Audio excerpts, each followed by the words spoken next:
who have a baby. Right after they have that baby, they have this thing called postpartum depression. There are women that are in prison now because they hurt or harmed or killed their child because of the chemical imbalance that happened to them after they delivered.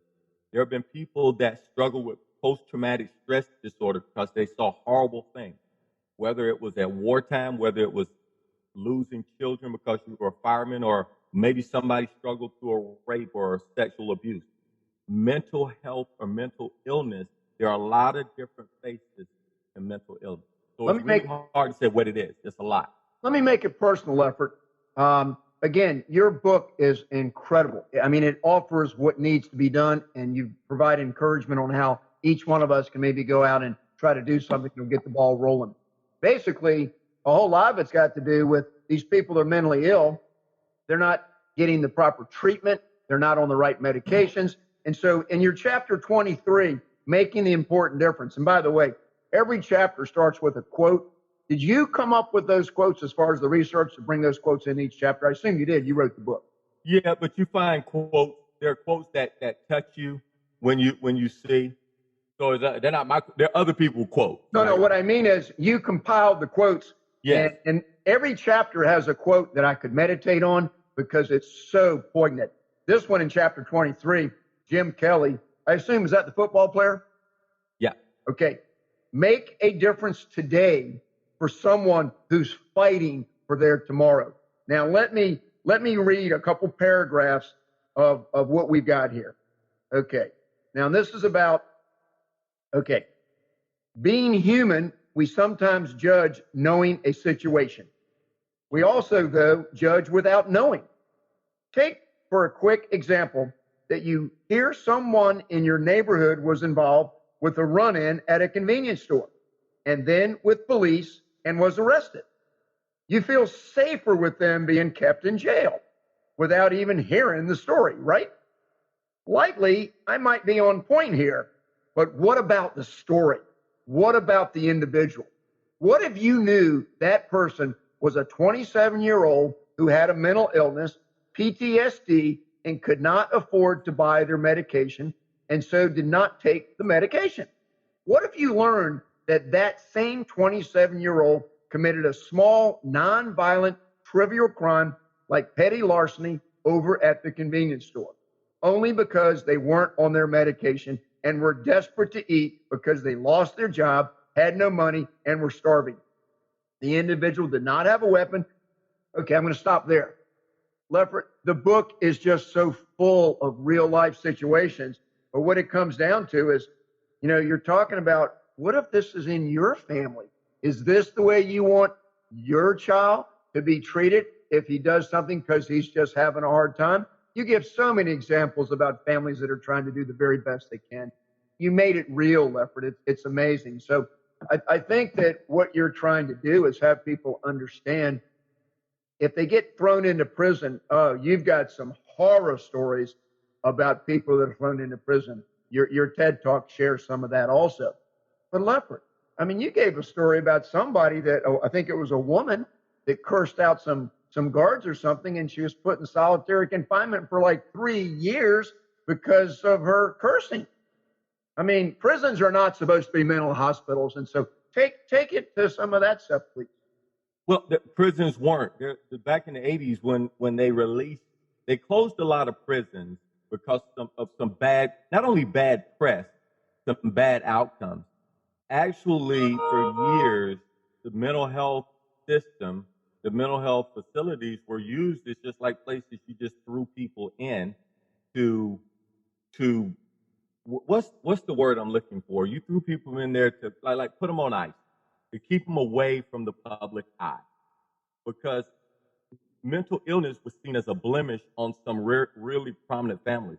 And I got to be honest, if it wasn't for the Kennedys, that when I'm talking about the Kennedy, Robert Kennedy, you know, those Kennedys, and their sister Rosemary, many people would not know about the mental illness issues, because until it started affecting rich and affluent families, it wasn't a big deal. So they were sticking people off and putting them on ice because they couldn't handle them on the streets. And when they opened up all those facilities and they put those people out, it wasn't very long before all those people ended up in correctional institutions because they were having petty crime. And some of it wasn't even crime. When you say a nuisance crime could be this, Steve, you and your wife, Donna, are going to a restaurant. There is a woman that is asking you for food, or at least hanging out by your car telling you how nice your car is. That person became a nuisance. They won't go away. Somebody calls the police. They called the police, and she's a nuisance, so the police have to pick her up and take her away. Once she gets put into jail, she can't respond or cannot act the way she should. She can be actually, in some places, sentenced to longer term prison sentences. And again, the only reason that person was picked up because they were a nuisance. The whole premise behind this whole thing, for me, we need to be able to identify people that need help, people that are struggling with mental health, and get them help before they end up in prison. And the problem is more insidious than that, Steve. Right now, if you did have a family member that was struggling with a mental illness, if you did not have the appropriate insurance, health insurance, that person couldn't get help. It doesn't matter if they need it. It doesn't matter if you wanted to identify them. In some places, mental health care is not covered. And because it's not covered, there's no place for that person until they get in trouble, then they go to jail. This is a sad statement that I'm about to make, and I do want to get into a conversation about this because I want you to tell me what you think about this. Okay. This happened in South Carolina, but it happened in a lot of other places. We had a guy that was a nuisance, and so he was going to jail.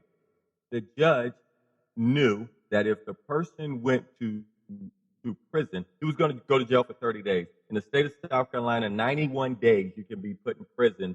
Other places it's 366 days, but 91 days you go to prison versus jail.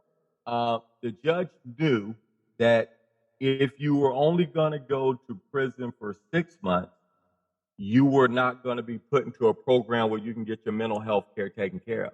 So the judge decides, if I incarcerate this person for a year is that bottom line, they can go get treatment. They can get mental health care while they're incarcerated. So this person who never should have been picked up in the first place, a judge that wants to do the right thing and give this person some extra time so they can get care, ends up incarcerated for a year. Once a person's in prison, there are rules and regulations that you must follow. No ifs, ands, buts, or anything. The person within their first couple of months in prison, not on their medication or anything because they've not been treated yet, the correctional officer tells them to do something they cannot. That is taken as a refusal. The person gets a demerit. The person gets 2, gets 3, ends up in solitary confinement, gets out of that, gets in trouble because they've not had their medication for 6 months, and the process continues. At the end of 6 months, the person ends up with enough charges that they're getting nearly 3 years in prison before they get out. Tragic. The person did not go to jail for doing anything wrong. They went to jail specifically because of their mental illness. Based on that mental illness, that's the trouble with this process, because once you go in, it's not that easy, and this is a highly stressful environment. Prison is not for sissies. I don't know if you read the book, Growing Old Ain't for Sissies. Prison ain't for sissies.